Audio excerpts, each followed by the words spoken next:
Olá pessoal, então vamos falar um pouco da Bíblia, um texto que o Evandro me enviou.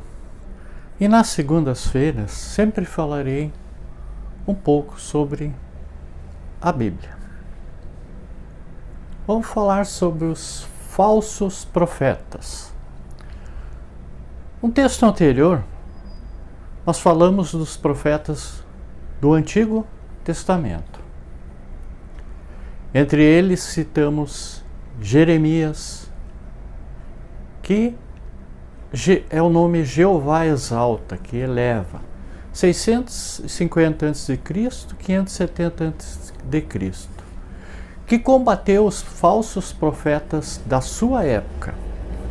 Lembremos-nos que quando este profeta nasceu, a Samaria, que era a capital do Reino do Norte, ele estava sob domínio assírio por pelo menos 70 anos.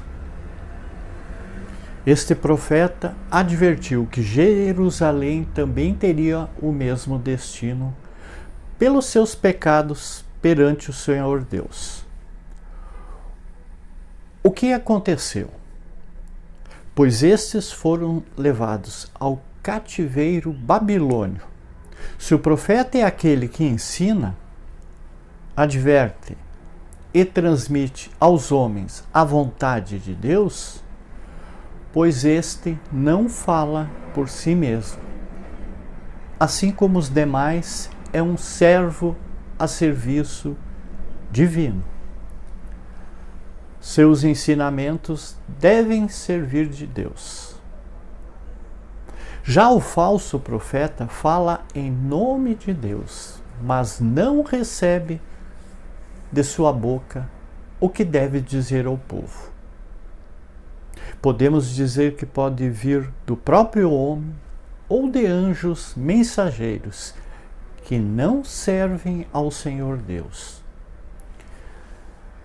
Desde os tempos em que o profeta Jeremias vinha alertando esses falsos profetas que iludem o povo, o próprio Messias, o Verbo que fez carne e habitou entre nós, nos disse que ainda haveria muitos falsos profetas e falsos ungidos. No 21 diz assim: E então, se alguém vos disser, eis aqui o Cristo, ou ei-lo ali, não acrediteis, porque se levantarão falsos cristos e falsos profetas e farão sinais e prodígios para enganar, se for possível, até os escolhidos. O Evangelho segundo Marcos, capítulo 13, versículo 21 a 22. O apóstolo Paulo, na carta à igreja, diz o seguinte: reunião de pessoas que congregam a mesma fé e não um prédio construído.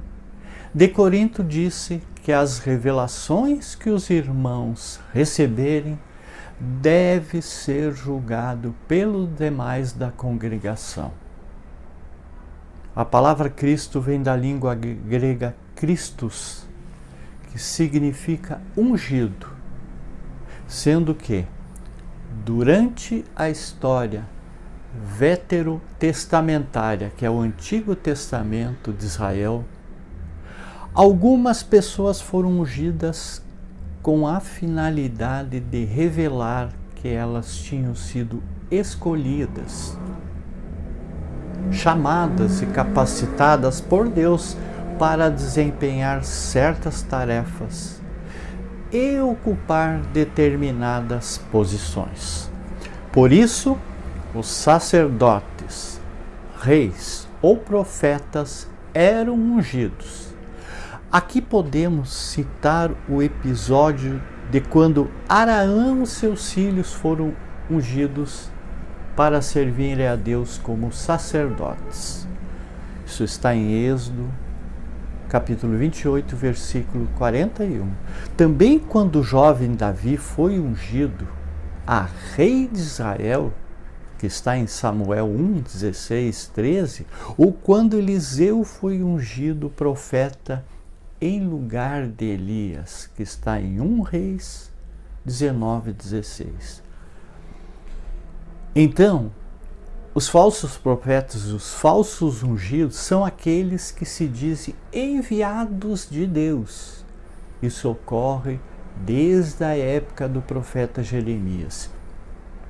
E o próprio Messias nos advertiu sobre a época em que esses falsos mensageiros, seriam muitos e até mesmo poderiam enganar os escolhidos pelos seus sinais e prodígios que realizariam.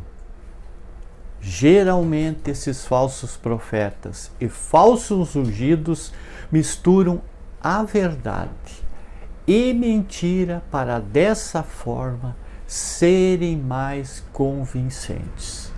Ainda muitos falsos profetas e falsos ungidos virão, mas com fé e obediência a Deus, pedindo ao Senhor discernimento para diferenciar os verdadeiros dos falsos.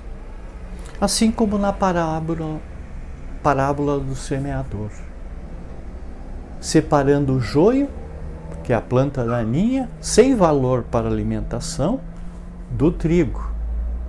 Até que o princípio podem parecer semelhantes entre si, mas num exame mais cuidadoso podem ser diferenciados. O trigo alimenta, nutre, faz-se o pão de cada dia.